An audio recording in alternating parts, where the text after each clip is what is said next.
Hello dear students, last class में आपने दो रिपोर्ट्स को स्टडी की और आज हम लोग एक आर्टिकल समझेंगे, सीखेंगे, जानेंगे कैसे आर्टिकल लिखी जाती है। यद्यपि ये आपका आर्टिकल नंबर 2 है। आर्टिकल नंबर 1 बहुत पहले ही आपको समझाया लिखाया जा चुका है और जो रेगुलर स्टूडेंट्स हैं, जो नियमित रूप से जुड़े हुए हैं यूट्यूब चैनल से, उनको अच्छे से मालूम है कि कैसे आर्टिकल लिखना है। जिन्होंने हाल फिलहाल में ज्वाइन किया है, आप सब्सक्राइब कर लें चैनल को, ताकि आपको पीछे के क्लासेस के बारे में पता चलते रहे कि पीछे क्या क्या क्लासेस हो चुकी है। आप चैनल सब्सक्राइब कर लोगे तो क्लास में जो आपको पढ़ाया गया है पहले, वो आपको पता चल जाएगा। ओएसिस क्लासेस के नाम से आपकी यूट्यूब चैनल है। तो चलिए आज हम लोग इस आर्टिकल को समझते हैं, क्या है इस आर्टिकल में। मुझे पूरा भरोसा है कि आपको बहुत मजा आएगा समझने में, सीखने में, और बड़ी इंपॉर्टेंट भी है। ये ऐसा नहीं कि मैं पढ़ा रहा हूँ इसलिए मैं आपसे बोल रहा हूँ, ये आपको खुद भी एहसास हो जाएगा जब आप आर्टिकल को समझोगे, सीखोगे। क्योंकि जो आपके एग्जामिनेशन में आर्टिकल्स आते हैं वो आपसे जुड़ी हुई चीजों पर आते हैं। यानी एक छात्र को क्या क्या अनिवार्यता होती है, छात्र से संबंधित क्या क्या चीजें हो सकती हैं, उससे संबंधित है वो सारी बातें। So my dear friends, today we are going to study the second article and I hope that you will enjoy this experience. In very first article, I taught you that article must be written in such a way that it can be understood by everybody. Everybody can understand whatever you have written. Article is the vivid description of a subject, of a topic on which you want to tell, on which you want to share your views. Therefore, your writing should be clear, your language should be simple and understandable, so that everybody may understand what you have written. Article का मतलब होता है अपने विचारों को शब्द के रूप में लिखना। आपके विचार इतने सरल और सुगम्य होने चाहिए कि लोगों को वो बात अच्छी तरह से समझ आ जानी चाहिए। And your views should be logical, rational. आपके जो विचार हों वो तार्किक हों। ये नहीं कि आप कुछ ऐसी बात की, चूंकि मुझे बोलना और मैं बोल रहा हूं कि ये सही है, यानी थोपना। You do not have to impose your ideas and views. तो फिर जैसा हमने पिछले क्लास में रिपोर्ट के केस में देखा था, सेम वही चीज आर्टिकल में भी होगी। इसका भी आप ख्याल रखोगे। आर्टिकल में भी हम लोग 3 हिस्से करते हैं। एक आर्टिकल को हम लोग 3 भागों में बांटते हैं। पहले 2-4 लाइन में हम लोग इंट्रो करते हैं, इंट्रोडक्शन देते हैं। First few lines must be written for giving the introduction. आप उस चीज का परिचय दे रहे हो। जैसे सपोज करो कि आपको आर्टिकल लिखने के लिए मैंने पहले क्लास में सिखाया था yoga, the importance of yoga, yoga के में। तो अब योगा के बारे में आपको क्या लिखना है, उसकी इंट्रो करोगे, परिचय दोगे कि योगा क्या है, योगा का फैलाव कहाँ तक है, योगा की ऑरिजिन कहाँ से है, कब से है, किन लोगों ने इसे प्रश्रय दिया, किसने इसने पुष्पित किया, पल्लवित किया। ये सारी चीजें आपको इंट्रो में देना है। फिर आती है कंटेंट। कंटेंट होती है बॉडी, यानी जिस पर आप लिख रहे हो मूल बातें, तार्किक। जैसे वकील अपना तर्क देता है अकाट्य और मान्य, उसी तरह आपको 5-6 लाइन ऐसा लिखना है जिस पर कि लोगों को विश्वास हो, नहीं ये मानने योग्य बातें हैं कि सही में ये जो लिख रहा है या जो बोल रहा है वो एकदम फैक्ट है। तो और लास्ट में कंक्लूजन। कंक्लूजन को हिंदी में हम लोग निष्कर्ष कहते हैं। यानी आपको ये बताना है कि आप कहना क्या चाह रहे हो, आपकी फाइंडिंग्स क्या है, उन सब चीजों पर आपको कंक्लूड करना है अपने आर्टिकल को। तो आज की आर्टिकल हम लोग देखते हैं क्या है। क्वेश्चन है, you are Sumit Sunita, write an article on the importance of English in modern time. आपका नाम सुमित या सुनीता है। आपको एक आर्टिकल लिखनी है किसके ऊपर लिखना है? The importance of English in modern time, आधुनिक समय में अंग्रेजी का क्या महत्व है, उस पर एक आर्टिकल लिखनी है। तो जैसा आपने पहले क्लास में भी सुना था, आज मैं फिर से एक बार दोहरा दूं, when you write any article you have to make sure that you have written a heading। आप जब भी आर्टिकल लिखो आपको तय कर देना होता है कि आपको क्या लिखना होगा, हेडिंग लिखनी होगी। हेडिंग जैसे यहां हमने लिखा the importance of English in modern time, आधुनिक समय में किसका महत्व, अंग्रेजी का क्या महत्व है, उसी पर आपको 150 शब्दों में लगभग एक आर्टिकल लिखनी है। 150 से 180 का रेंज रहता है, उसमें आपको लिखना है। नीचे में जो आदमी लिख रहा है उसका नाम दीजिए। तो यहां हमने किसका नाम दिया, सुमित का, बाय सुमित कुमार। अब हम लोग शुरू करते हैं इसको समझना। English is an international language, बिल्कुल सिंपल सेंटेंस है। अंग्रेजी एक अंतरराष्ट्रीय भाषा है। इंग्लिश इज स्पोकन और understood in almost all parts of world. English is spoken और अंडरस्टूड, अंग्रेजी या तो बोली जाती है या फिर समझी जाती है। जो लोग नहीं बोल पाते हैं उनको, अगर जैसे मैं अंग्रेजी बोलता हूं तो आप में से कई छात्र तो आराम से मेरी बोली हुई बातों को दोहरा भी देते हो, यानी अंग्रेजी बोल लेते हो। लेकिन कुछ छात्र जो बोल नहीं पाते, मुझे पूरा भरोसा है वैसे बहुत सारे छात्र हैं जो बोल नहीं पाते हैं, लेकिन ये मेरे भरोसे से बाहर की बात है कि मैं जो बोल रहा हूं आपको समझ में भी नहीं आ रहा। 99.9% छात्र जो मैं बोल रहा हूं अंग्रेजी में, उन बातों को आराम से समझ रहे हो। कई लोगों को सांप का मुंडी नहीं पकड़ में आता है तो पूंछ पकड़ में आ जाता है। यानी कहने का मतलब, मैंने जो सारी बातें कही अंग्रेजी में, हो सकता है कि अगर 10 लाइन अंग्रेजी में मैंने बोला, 10 लाइन आपको समझ में नहीं आए, सारे के सारी पंक्तियां आपको समझ में, लेकिन मैंने क्या बोला वो आपका दिमाग खनखनाने लगेगा, क्योंकि अंग्रेजी आपके रग में घुस गई है, खून में घुस गई है, उससे आप पीछा नहीं छुड़ा सकते।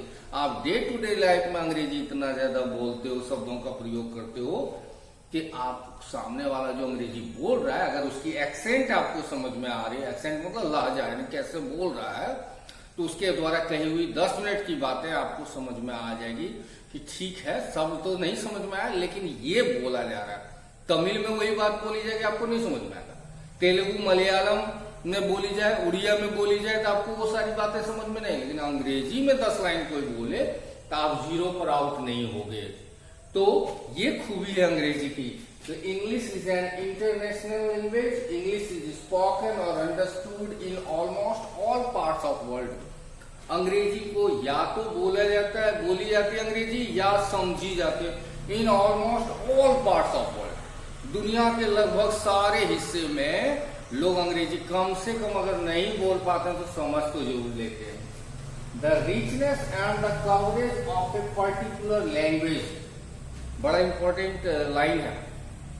द रिचनेस, रिच से हुआ है रिचनेस, यानी उसकी संपन्नता, किसी भाषा की संपन्नता, एंड द कवरेज, कवरेज मतलब फैलाव, यानी वो भाषा कितना दूर तक फैला है, यानी वो भाषा कितनी समृद्ध है, कितना फैलाव है उसका।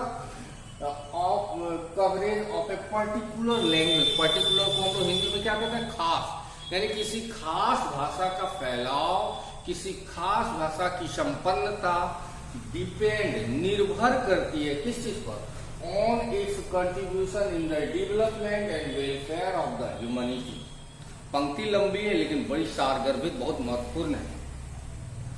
यानी अगर कोई भाषा को संपन्न होना है और बहुत तेजी से फैलना है तो ये डिपेंड करेगा ऑन इट्स कंट्रीब्यूशन, कंट्रीब्यूशन को हम लोग हिंदी में योगदान, यानी वो कितना योगदान कर पा रही है किसके विकास में, ह्यूमैनिटी, यानी मानवता के विकास और कल्याण में उसका कितना योगदान है। सपोज करो अगर हिंदी साउथ इंडिया के लोग भी समझ पा रहे हैं तो आप ये मान लो उसमें बहुत बड़ा योगदान किसका है, बॉलीवुड फिल्मों का। बंगाली लोग भी अगर उसको समझ पा रहा है तो बहुत बड़ा योगदान है बॉलीवुड फिल्म, यानी आपने फिल्म एंटरटेनमेंट के माध्यम से लोगों को विवश कर दिया कि वो हिंदी के शब्दों को, उनके अर्थों को समझे। तो जितना योगदान कोई भाषा दुनिया के विकास में, मानवता के विकास में कर पाती है, उतना ही उसका विकास हो पाता है। आगे देखते हैं। इन दिस रिगार्ड नीचे मैंने ग्लॉसरी में हार्ड वर्ड में सारे वर्ड्स लिख दिए हैं। इन दिस रिगार्ड मतलब होता है इस संबंध में, English has done more than any other language of world. अगर दुनिया के विकास में योगदान करना, अगर दुनिया के कल्याण में योगदान करने की बात हो, तो अंग्रेजी ने दुनिया के किसी भी भाषा से ज्यादा योगदान दिया है। ये तो आपको मानना होगा। और यही कारण है कि अंग्रेजी का साइंस का क्षेत्र ले लो, चाहे आप टेक्नोलॉजी का क्षेत्र ले लो या व्यापार का क्षेत्र ले लो, आर्किमिडीज की बात अगर आप समझना चाहते हो तो उनकी भाषा अंग्रेजी, शेक्सपियर की बात आपको समझनी है तो उनकी भाषा, आइंस्टाइन को समझना उनकी भाषा अंग्रेजी। तो ये सारे लोगों को समझने बूझने के लिए इन लोगों ने बहुत विशद योगदान दिया विश्व के विकास में, और उनकी भाषा क्या थी? अंग्रेजी। आज भारतीय लोग बहुत जबरदस्त साइंस के क्षेत्र में, टेक्नोलॉजी के क्षेत्र में अभी मैंने बॉलीवुड का एक उदाहरण दिया था कि केवल मनोरंजन के क्षेत्र में आपने योगदान दिया और आपकी हिंदी रीच हो गई। तो अगर अलग अलग क्षेत्रों में आप योगदान दे पाते हो तो आपकी भाषा भी काफी विकास करती है। तो अंग्रेजी के लोगों ने, अंग्रेजी बोलने वाले लोगों ने दुनिया के विकास में अलग अलग क्षेत्रों में, चाहे वो मनोरंजन का क्षेत्र हो, चाहे वो साहित्य का क्षेत्र हो, चाहे वो विज्ञान का क्षेत्र हो, चाहे वो कोई भी क्षेत्र हो, उन क्षेत्रों में उनका योगदान जबरदस्त है। किनका? जो लोग अंग्रेजी बोलते हैं उन लोगों का। इस कारण से अंग्रेजी दुनिया में बहुत तेजी से फैली, विकसित हुई। English has enriched science, technology, trade, arts, entertainment etcetera. Enrich मतलब होता है और संपन्न कर देना। अंग्रेजी ने विज्ञान को, तकनीक को, व्यापार को, कला को, मनोरंजन को, इन सारे क्षेत्रों को और संपन्न बनाया। अंग्रेजी ने बहुत योगदान दिया है। A person has to be good at English. एक आदमी को अंग्रेजी में बहुत अच्छा होना होगा। कब? इफ ही और she wants to be good at above mentioned walks of life. Above mention यानी ऊपर दिए गए। तो ऊपर क्या क्या दिया था? विज्ञान हो, तकनीक हो, व्यापार हो, कला हो, यानी इन सब क्षेत्रों में, विज्ञान के क्षेत्र में, कला के क्षेत्र में, तकनीक के क्षेत्र में, मनोरंजन के क्षेत्र में अगर आप बहुत आगे जाना चाहते हो तो you will have to be very very good at English. तब आपकी अंग्रेजी भी बहुत अच्छी होनी ही चाहिए। और क्यों होनी चाहिए?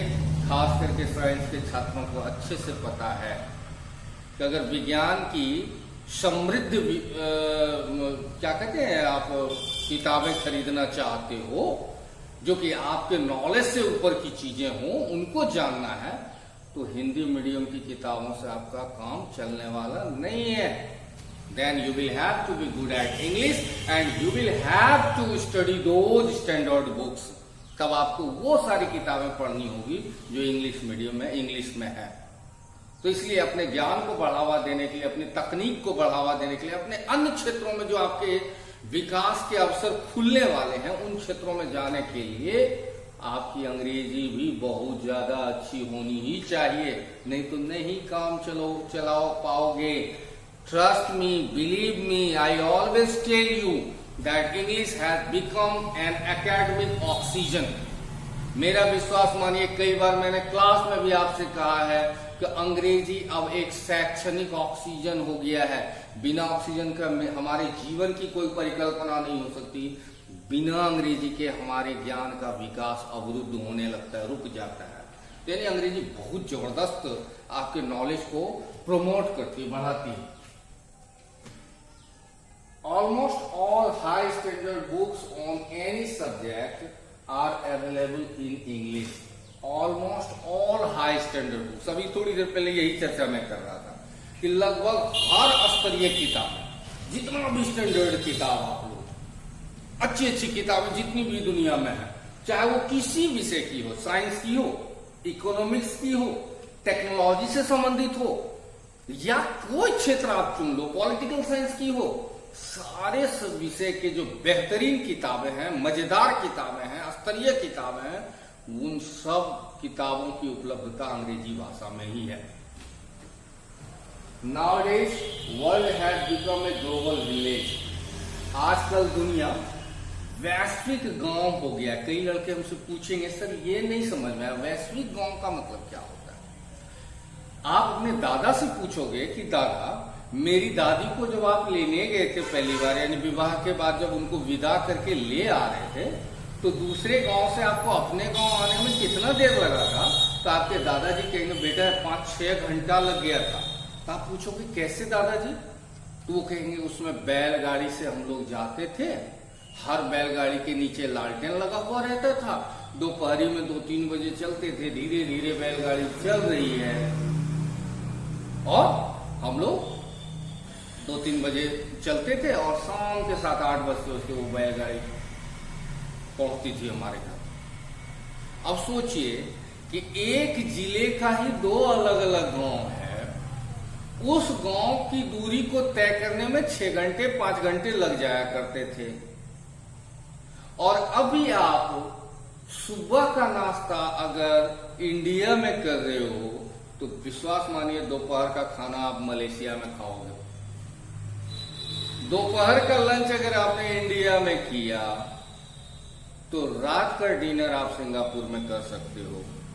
यानी हमने कम्युनिकेशंस के साधन को इतना वृहद रूप दे दिया है कि एक जगह से दूसरी जगह जाना बहुत आसान है। इसलिए ये पूरी दुनिया एक गांव हो गया है। जैसे अपने गांव में टोला होता है ना, एक टोला से दूसरा टोला जाना, उसी तरह की स्थिति हो गई। एक गांव से दूसरे गांव जाना, विश्व के एक क्षेत्र से दूसरा क्षेत्र आप मैक्सिमम लेट हो सकते हो तो 12-14 घंटे की लेट हो सकती है। आप एक क्षेत्र से दूसरे क्षेत्र चले जाते हो। इसलिए आजकल दुनिया पूरा एक विश्व गांव हो गया है, पूरा गांव के समान हो गया है। People go from one part of the world to the other part.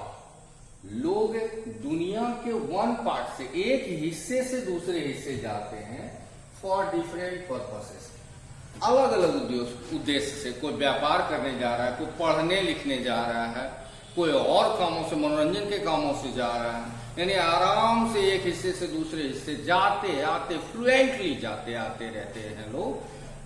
अब क्या है, in this situation English helps in their communication. इस तरह से देखा जाए तो अंग्रेजी उनके संचार, कम्युनिकेशन मतलब वार्तालाप वगैरह, बोल चाल, ये सब में बहुत ज्यादा मदद करती है। अगर आप इंग्लैंड जाओगे, अगर आप कनाडा जाओगे, अगर आप अमेरिका जाओगे, तो उन सब जगहों पर जाने के बाद आपकी हिंदी जो है वो 0 पर आउट हो जाएगी, उसका कोई मतलब ही नहीं रह जाएगा।